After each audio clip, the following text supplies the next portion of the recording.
Okay, so my fiance, Chloe, and I were deep in wedding planning mode. It was supposed to be the happiest time, you know?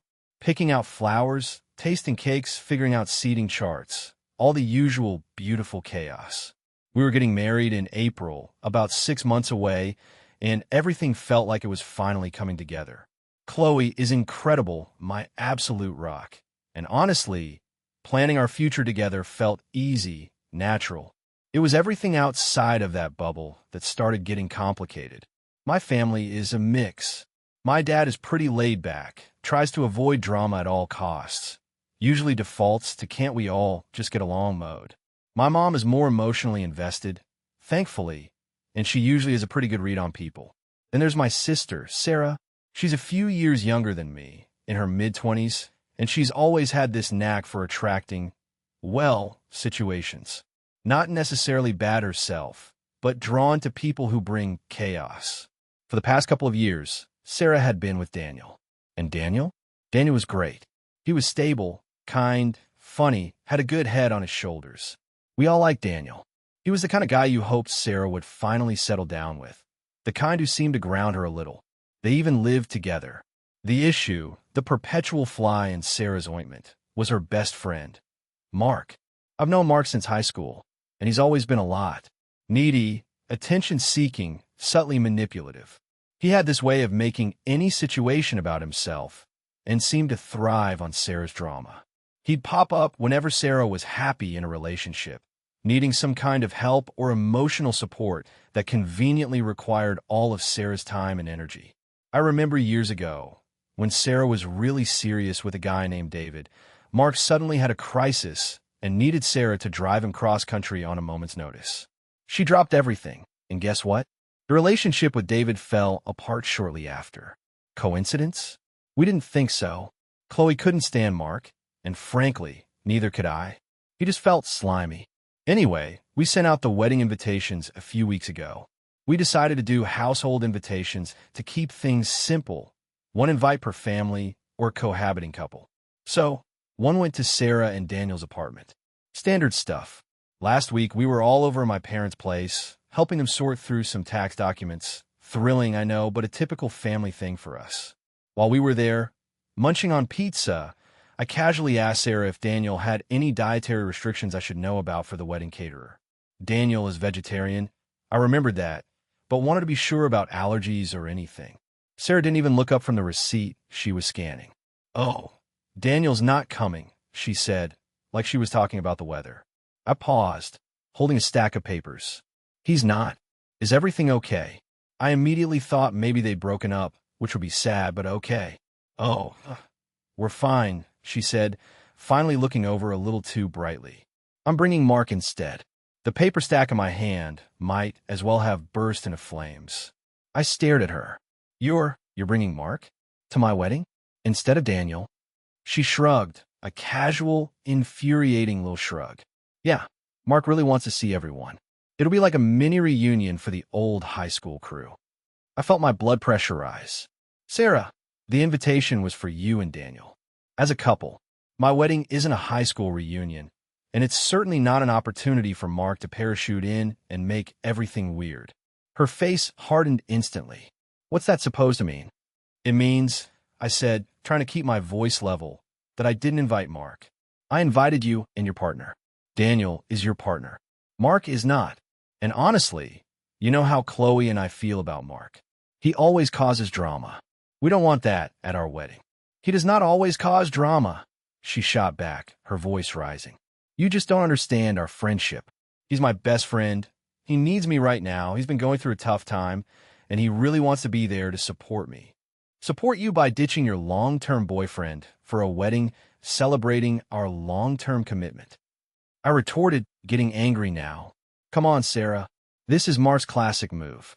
Whenever you're happy and stable, he suddenly has some crisis or some reason you need to prioritize him over your actual relationship. Remember David? Remember how Mark conveniently needed that road trip, right when things were getting serious? That was different," she yelled. My parents exchanged a look. Dad signed dramatically in the background. "You're being completely unfair. You're trying to control who I'm friends with." "I'm not trying to control your friendships," I said firmly. I'm controlling the guest list for my wedding, and Mark is not on it. The invite was for you and Daniel. If Daniel can't come, fine, but you don't get to just substitute in the person we actively don't want there. I'm revoking the +1 if you insist it's for Mark. You can come, alone or not. But Mark is not walking into our wedding. That's what she really blew up. She screamed that I was a terrible brother, that I didn't care about her feelings or her friendships, that I was trying to isolate her. She said I'd ruined everything and stormed out of my parents' house, slamming the door. I stood there, shaking a little with frustration. Dad just shook his head. Mom walked over to me, putting a hand on my arm. "You did the right thing, Ethan," she said quietly. "That boy is poison." I felt like the bad guy for maybe 5 seconds, but then the sheer audacity of it hit me again. Bringing Mark, to my wedding instead of Daniel? It was unbelievable. I called Chloe as soon as I could. She was furious, but completely supported me. "He is absolutely not coming," she said, her voice leaving no room for argument. "We need to tell Daniel what happened." The next couple of days were a mess, and it wasn't just the cold silence from Sarah. Mark apparently got wind of my decision, no doubt from Sarah painting herself as a victim. He couldn't confront me directly because I wouldn't engage, so he started his online campaign. He didn't tag me directly in posts most of the time. He'd put my username in tiny font in photos or videos so it wouldn't show up prominently, but would show in my notifications. It was this constant, passive-aggressive drip feed. Cryptic quotes about toxic family. Posts about people who claim to love you but control who you can be friends with. Polls asking his followers if they'd ever had someone try to sabotage your most important friendships. He even used those "Ask Me Anything" stickers on Instagram stories, where he was clearly asking himself leading questions designed to vent about the situation without naming names, while totally naming names through thinly veiled hints. Question: what's the worst thing a sibling has ever done to you? A. Tried to isolate me from the only person who truly understands me because they're jealous of our bond. It was exhausting and infuriating. Sarah wasn't much better. She was broadcasting her victimhood loudly, mainly to mutual friends from back in the day. She was spinning a story that I'd originally invited Mark, but then disinvited him because Daniel, or maybe even Chloe, was jealous and pressured me. Thankfully, most people weren't buying it. A lot of our old high school friends had already seen Mark's true colors over the years and had distanced themselves from him. The few who still talked to Sarah, usually the guys who were tangentially connected through my brother-in-law, if not Mark himself, reached out to me to let me know what Sarah was saying, totally unconvinced by her version. The girls in the old friend group? They mostly just blocked Sarah after she ranted at them, which only sent her into more of a frenzy. My mom was still firmly on my side. "She needs to grow up," she'd say. "That Mark has had his hooks in her for too long. You did the right thing, Ethan. You protected your home, your marriage." Dad mostly just wanted the noise to stop. "It's unnecessary drama," he'd mutter. He didn't defend Sarah or Mark, but he also wouldn't explicitly condemn them beyond agreeing Mark was a lot. He just wished I hadn't poked the bear, even if I was justified. Sarah, however, doubled down hard. She was furious that her story wasn't getting traction and panicked that people were siding with me. She started calling my parents frantically, claiming Mark was in a terrible state, severely depressed, even making vague threats about harming himself. She was trying to use Mark's distress to manipulate us, to make us feel guilty enough to cave. That's when Mom delivered the line that shut that angle down cold.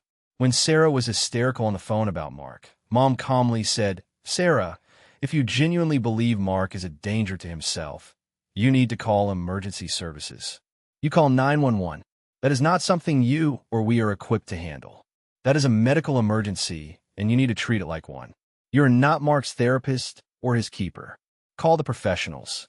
It was blunt, it was firm, and it completely took away Sarah's ability to use Mark's supposed state as leverage. Sarah hung up on her. While all this external drama was swirling, the real damage was happening inside Sarah's own life, specifically with Daniel. Daniel is a good guy, maybe too good for how Sarah had been treating him lately, constantly pulled away by Mark's needs. He'd been quiet through the initial wedding invite blow-up, probably hoping Sarah would come to her senses. But seeing Sarah prioritize Mark so openly seeing her defend him even as he was harassing my fiancée and me online, and seeing her dismiss his hurt, it finally reached a breaking point for Daniel. I talked to Daniel a few days after Sarah stormed out. He sounded heartbroken. He told me he tried talking to Sarah rationally, explaining how Mark's constant neediness and interference were damaging their relationship, how her enabling behavior wasn't healthy for anyone. Sarah, of course, got defensive, accused him of being jealous and controlling, just like she had me. She kept defaulting to, "You don't understand my bond with Mark. He needs me. He's been through so much." But Daniel had enough. He told me he started looking into things after that, just small things at first, trying to understand the hold Mark had. What he found was worse than he imagined. It wasn't just emotional dependence and interference. Daniel found texts. Not just needy, "You're the only one who gets me stuff" from Mark, but messages where Mark was subtly putting Daniel down, questioning his motives, making Sarah doubt him. It was emotional manipulation laid bare. But there was more. Daniel also found evidence that Sarah had been lending Mark significant amounts of money she really couldn't afford to lose. Loans for emergencies, for rent, for business opportunities that never materialized. It was clear Mark wasn't just an emotional drain. He was a financial parasite too, and Sarah was enabling it, probably feeling guilty or indispensable. Daniel showed Sarah everything. He made her read the texts aloud, showing her how Mark was actively trying to undermine their relationship while simultaneously bleeding her dry financially. He confronted her about the money, asking how she could jeopardize their shared future for someone who only seemed to take from her. Sarah's reaction was a mess. First denial, then minimization. "Oh, that's just how Mark is. He'll pay me back. He's just had bad luck." She cried. She got angry at Daniel for looking through her phone and bank statements. She tried to twist it back on him. But Daniel stood firm. He told her he couldn't do it anymore. He couldn't be in a relationship where he was constantly competing with a toxic friend who was actively trying to sabotage them and financially exploit the person he loved. He told Sarah she needed to get serious help, understand the dynamic with Mark, and cut him out of her life completely if there was any hope for them. Sarah hesitated. Even then, faced with concrete proof of Mark's manipulation and Daniel's ultimatum, she couldn't immediately say she'd cut Mark off. "But he needs me right now. With everything going on," she stammered, proving exactly Daniel's point. That was Daniel's breaking point. He told her he was leaving. They lived together, so it was messy. He packed a bag, told her he needed space, maybe permanently, and that he wouldn't be back until she could show she was serious about dealing with her issues and cutting ties with Mark. He walked out. I heard about it shortly after from Daniel. He was devastated, but sounded resolute. Sad for Sarah, but clear-eyed about the impossibility of the situation. It was tough to hear, knowing how much he cared about her. I felt a deep sadness for Sarah, too, watching her unraveling, seemingly unable to break free from Mark's destructive orbit.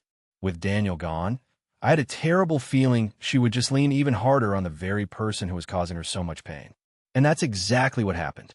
With Daniel out of the picture, Sarah immediately turned to Mark for comfort.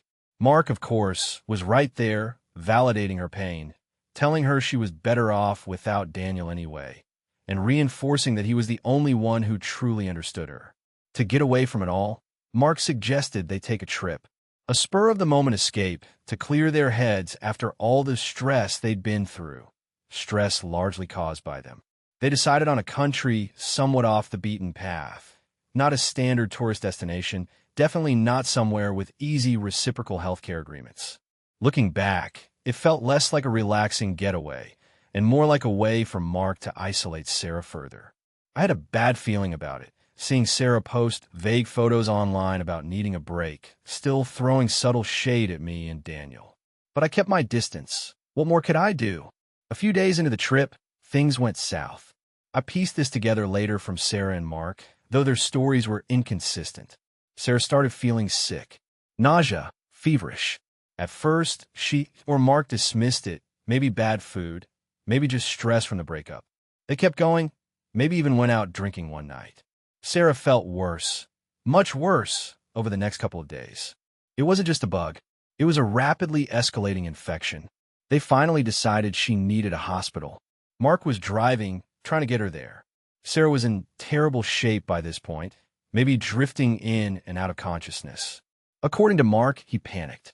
He was unfamiliar with the roads, stressed, maybe speeding. Close to the hospital entrance, he lost control and crashed into a barrier. Not a major collision, thankfully, but enough of a jolt. Sarah's phone, which she was holding, flew out the window and was destroyed. Mark said he ran into the hospital to get someone, told them about Sarah, and then went back to wait by the car for the police because of the accident. What happened next is where his story gets really hazy and infuriating. We got the call the next morning. Not from Mark, not from Sarah, whose phone was gone. It was a garbled call to my parents from someone at the hospital, relayed through a translator or maybe local police contacting ours. Sarah was in the hospital, critical condition, something about an infection, and there had been an accident. Details were scarce and terrifying. Panic erupted. Chloe immediately started looking into flights and insurance, while Mom got on the phone trying to get more information for the hospital despite the language barrier. Dad and I just knew we had to get there. Booking last-minute international flights was a nightmare. Expensive, limited options. We ended up having to take a series of flights with long layovers, the whole journey agonizingly slow. For what felt like forever, we were just waiting, traveling, getting sparse, terrifying updates from a helpful nurse at the hospital who somehow got Mom's number. Sarah had a severe infection, a UTI that had turned into a kidney infection and then escalated into sepsis. Her condition was touch and go. It wasn't the car crash that put her in the ICU. It was the infection, likely untreated or mishandled for days, exacerbated by whatever choices they made on the trip. When Dad and I finally arrived at the hospital, exhausted and terrified, seeing Sarah was a shock. She was hooked up to tubes and machines, pale and weak. The doctors explained how serious the sepsis was, how quickly it could turn fatal. It hit me hard. This wasn't just a consequence of poor choices. This was life-threatening. Then the other problem started. Insurance. Sarah hadn't bothered with travel insurance, maybe thinking it was an unnecessary expense Mark advised against, or just being careless. We had to pay up front for everything, the bills already mounting terrifyingly high. Mom and Chloe were working tirelessly from home, navigating the insurance companies and trying to figure out reimbursement. But everyone knows how that goes. If they owe you money, you might see it in a year, maybe more. The financial stress, layered on top of the emotional weight, was crushing. And where was Mark through all of this? He didn't show up at the hospital until a day after we got there. A full day where Sarah was critical, alone in a foreign country except for medical staff, and her supposed best friend was somewhere else. When he finally arrived, he looked tired, sure, but also strangely composed, almost defensive. We immediately asked him where he'd been, why he hadn't called us sooner, why he hadn't stayed at the hospital. His excuses were unbelievable. He had to deal with the police about the crash, understandable, initially, the car damage, less so, and then he said he just needed some time to process everything. His actual words? I checked into a nearby hotel. I just needed some time to get myself together. It's been overwhelming. I just stared at him. My sister was fighting for her life in an ICU, alone and unable to contact anyone for a full day, and her best friend, the person she chose over her boyfriend at my wedding, checked himself into a hotel for a rest because he was overwhelmed. I saw red. I wanted to physically drag him out of the hospital and leave him on the curb. Dad looked equally disgusted, and it got worse. While Sarah was unconscious or barely lucid in the ICU, Mark was still managing his social media. He posted a photo that seemed to be from his hotel room, something vague about needing a much-needed break after a difficult time. He was still making it about himself. It was the most galling, self-centered behavior I had ever witnessed. We couldn't just throw him out, though. As much as I wanted to, he was still involved in the police report for the crash. And frankly, we were so consumed with Sarah's immediate medical crisis and the financial fallout that dealing with him felt like a terrible distraction. We also weren't sure how Sarah would react when she became more aware. She might ask for him, and causing her distress could be dangerous. So we bit our tongues, focused on Sarah, and try to get Mark to cooperate with necessary information where possible, which even that felt like pulling teeth. The days blurred into a cycle of hospital visits, anxious calls home to Mom and Chloe about finances and logistics, and simmering rage whenever I had to interact with Mark. Sarah slowly started to improve, but it was a long, difficult process. Weak, confused, in pain. She'd ask about Daniel sometimes, and it was heartbreaking because I didn't know what to tell her. Daniel was devastated when he heard what happened, but he maintained his stance. Sarah needed to get help, real help, and cut ties with Mark before he could even consider their relationship. Sitting there, watching my sister struggle, dealing with the astronomical medical bills piling up, the canceled wedding plans back home, now feeling trivial but still a source of stress, I kept coming back to how this all started. A boundary about my wedding guest list. An unacceptable choice she made because of her toxic dependency on Mark. That choice led to her losing Daniel, and then spiraled into a reckless escape trip that landed her here, critically ill, in a foreign country, with the person she chose over everyone abandoning her for his own comfort during the worst of it. Mark's toxicity didn't just affect Sarah's relationships or cause family arguments. It had tangible, devastating consequences. A good relationship lost, massive financial debt, and my sister nearly dying because her judgment, influenced by him, failed her when she needed it most. Sarah has a long road to recovery, physically and emotionally. Will this be her wake-up call? Will she finally see Mark for the selfish, draining person he is and cut him out? Or is the hold he has on her too strong? What about Daniel? Is there any chance for them? What about our family? We're drained, stressed, facing financial uncertainty because of this. Mark is still around, lurking, occasionally popping up to talk about his trauma from the crash. I don't know if he'll face any real consequences, legal or otherwise. Part of me wants justice, wants him to pay for the pain he's caused, the money he's cost us. But right now, my focus is just on getting Sarah home, getting her stable. Sitting here in this hospital room, thousands of miles from my life, my wedding plans on hold, watching my sister sleep, I don't have answers. I just know that drawing a line in the sand, saying no to toxicity, can sometimes lead to an explosion you never could have predicted. And the cost of enabling someone like Mark? It turns out it can be almost everything.